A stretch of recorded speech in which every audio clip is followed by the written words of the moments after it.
we wanted to, all of us wanted to thank you all for coming to Mom's 70th birthday. One of the things we want to do is just, Rich and I want to share with you a couple of things that we want to thank Mom for. I would say there were 3 themes to the thanks. Mom has been, her way of raising us, I think, permeates what we do now, I would say. So she's now lots of blame for it, basically. Yeah, there you go.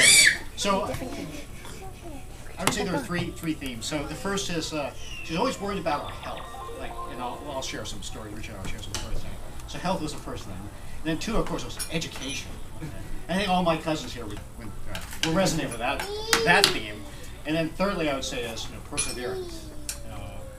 So let me start with a couple of examples of what Mom did or tried to have us do over the, I don't know, what, for me, 43 years. And she's still doing it, I think, most of the time. So, health. So Mom always had this idea that if she fed her sons really well, like they would become 6'5", and, very, very big, and Clearly that worked out. No, that didn't work out at all. And so one of the things that she would do when we were growing up in Santa Rosa was she would wake. Well, I think Dad would turn on the music. It was all had to be classical, but he'd crank up the stereo and we'd wake up. Yeah, exactly, just like that. That's exactly how we feel. And we'd be like, whoa! And then she would feed us soft-boiled eggs. Who likes soft-boiled eggs? Who likes soft-boiled eggs? So yeah, we heard that. Yeah, exactly. We heard this. So it was soft-boiled eggs, something about enzymes or something like that, being like preserved before denaturing after heat. Before heat. So that was that, and there were like Wheatsworth crackers, which are like whole grain wheat crackers. Tasted terrible. Yeah. So that was like one example, and there were just numerous of those. So that was kind of like health, and from then on it was just like constantly, you got to eat right, you got to like eat your fruits, and it's just like this constant thing in our heads now, voice in our heads. You got to eat your vegetables. In terms of education, I think we all, growing up as kids, know about the education theme. But the one that we will all remember, I would say, is in addition to classical music in the morning, there were these vocabulary things that would play in the record. So it would just be a constant set of vocabulary. And then we'll end the PSAT and SAT books by the volume.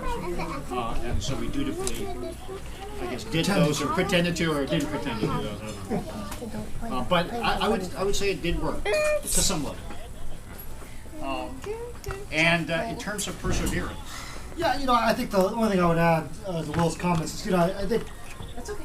first of all, it's hard to believe that many of us we were talking about earlier are like in our late 30s and 40s now. It's sort of hard to believe that that's actually the case. I'm sure it's harder for some of you to believe. We're actually functioning members of society, which I'm sure many of you doubted at one point.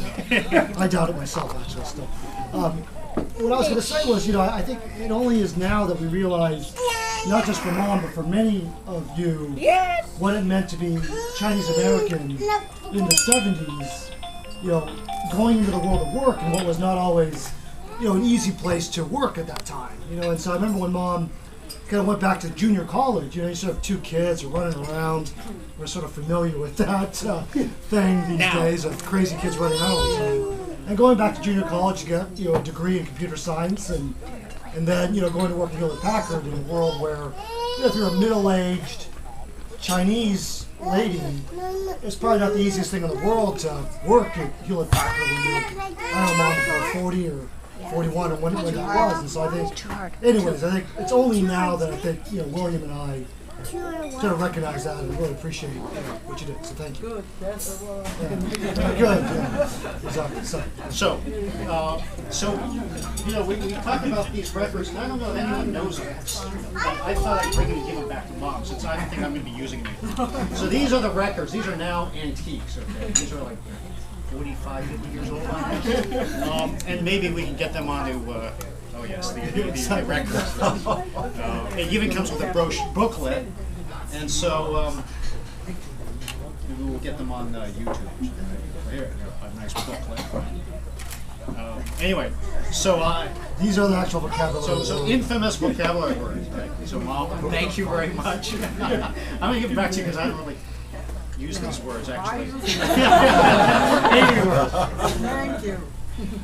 And I think we also wanted to say thank you to Dad, who is busy, as you can see. And this is sort of, I think we were both very worried that when my dad retired, you know, kind of a crazy guy, kind of driven, you know, thinking about business all the time, of what he would do when he retired. The fact that he's sort of following and enjoying being a granddad is a big positive surprise to both of us. So thanks, Dad, for Mom, thanks. organizing tonight. And thank you, Mom. And happy birthday. And thank you all for coming tonight and taking the time. So particularly those that came from extremely far away. So thank you very much. Good. Thank you, Bob. Okay, thank you.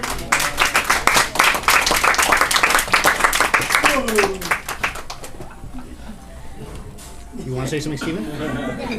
Okay, you say something, Stephen, now. No. No. You want to recite a poem or something? Yeah. No.